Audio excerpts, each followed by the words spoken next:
Hello, and thanks for joining us for Sports Talk. It's free Ballin Weekends. Anything that comes to mind. I got to start off right away. We were talking the other day about the Eagles and how pathetic they are. Well, I'm going one better. Pathetic. Donovan McNabb. Donovan McNabb has been done for a few years now. Yeah. I have been so anti-Donovan McNabb. Chris has said that he doesn't even think that I'm a Eagles fan because I've been so anti-Donovan McNabb, and I just think he's done. Now, he got released on Thursday night. Yep. Should he retire? I think his time has come. I think you're right. Expiry date was probably about 4 years ago, maybe. Probably. Maybe 3. They thought new environment with the Vikings, different offense, a few more weapons. Peterson takes some weight off of him. It didn't quite work out, and they're probably thankful they drafted Ponder and said, okay, you know, this is our future now. Yeah. And Donovan, thanks for coming. The experiment's over. And you know what? It's like I said, I've said this earlier, it's really pathetic to watch Donovan at this point. He's running so slow. I mean, yeah. He doesn't even look like he's in shape. It's just, you gotta let it go. There's nothing there. Yeah, it's like that old fighter that you're like, come on, man, you can't fight anymore. But that's well, he's except if you're Joe Cap or Angela Moscow, you can still fight at 73. So yeah, 73. Yeah. Don't let anything go. All right, what do you got? You know what? I know it doesn't look like golf season out there, but there still is some golf being played, and it's the Chevron Classic. Tiger Woods, and everybody is talking, oh, Tiger's back because of his performance down in Australia with the President's Cup. Well, he got it to, I think, 4 under and then slipped down to 2 under and ended up 3 under. Sounds like he's got it back, right? Okay, this is a course that he absolutely loves playing. He's going and picking his spots again because he's not comfortable playing courses he's not good on, and he's still not dominating. So is he back? Or is he fooling everybody? Well, he's trying to get back. You know, he wants to be back, and you know what, Tiger, you got to expect that. You know, when you've been off for so long, you got to go to some of the places where you're on. It's like, you know, if you're going out and you're picking up chicks at a bar, and you always go to the country bar, and you know, now all of a sudden you're in a relationship with a girl, and you know what, you forget how to pick up chicks, and then you end up going to a hip hop bar, and you're like, oh man, I don't even know what I'm doing. You end up going back to the country bar.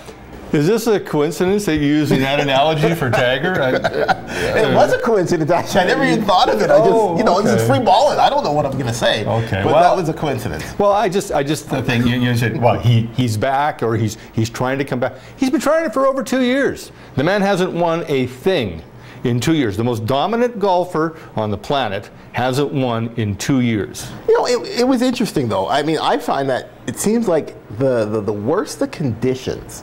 Like when, you know, the first, I think 2 days, or the second day, or I think it was in Australia, it was terrible conditions. I think there was rain or something. He actually golfed pretty good. Yeah. Same thing with this last, what's it called now? President's Cup. President's Cup. Bad days, he's golfing pretty good. And now he's golfing pretty good on the, I think it was a crazy windy day. Yeah, it was somewhat windy there, yeah. He likes those controversial days where I think you can blame the wind.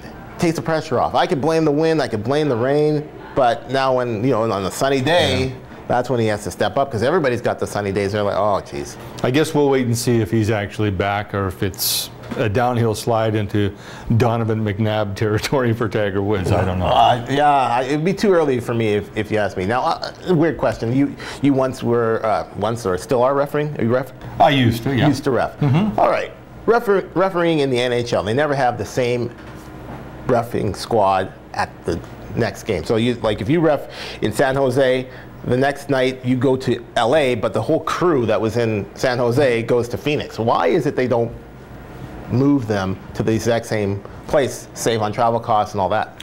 You know, that's a very good question. I can only speculate that it's more of a getting familiarity and not getting too familiar with the crew, and coaches not being too familiar, or players not being too familiar with that squad, and thinking, okay, this is how the game is going to go. They're trying to balance things out, I think. How are the refs doing this year?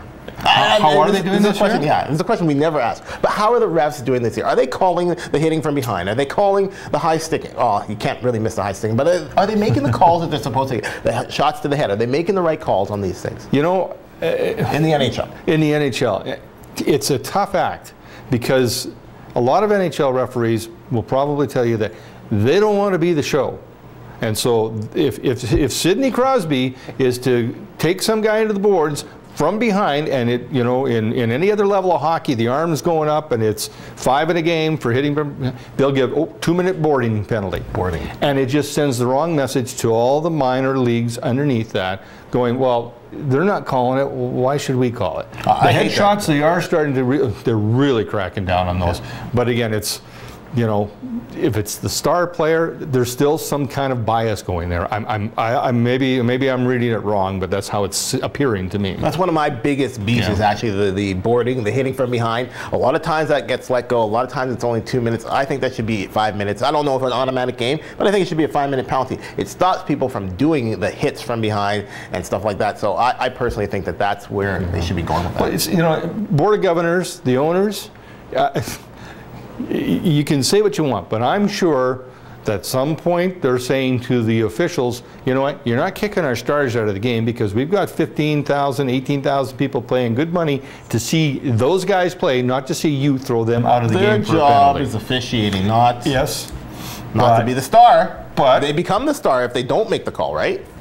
Well, it's a fine line, and I don't want to get into that part. But typical referee. What do you got? Well, Major League Baseball. Okay, they've got a new collective bargaining agreement. Takes them out to 2016.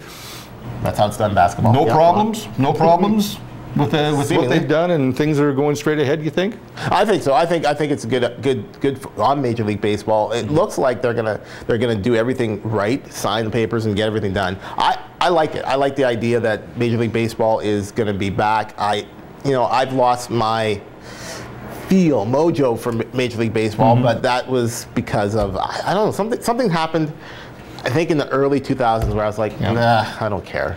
Do you think they learned their lesson though from when the strike and how people just, you know, stayed away from stadiums and now they're trying to? You could say that, but here's the thing that bothers me. They're still very light on their testing and their drug testing and everything like that. So I'm not really big on the whole Major League Baseball. I'm not really sure. Mind you, I think that there's got to be more people doing steroids in major sports that are being caught. They're doing more testing though than any other professional sports league, don't you think? For sure. And the NHL actually probably isn't doing any testing. Yeah. And I'll bet good money that there's lots of steroids in the NHL. Okay, we'll see. Yeah. We'll see you next time on Sports Talk. Thanks for joining us. Have a great weekend.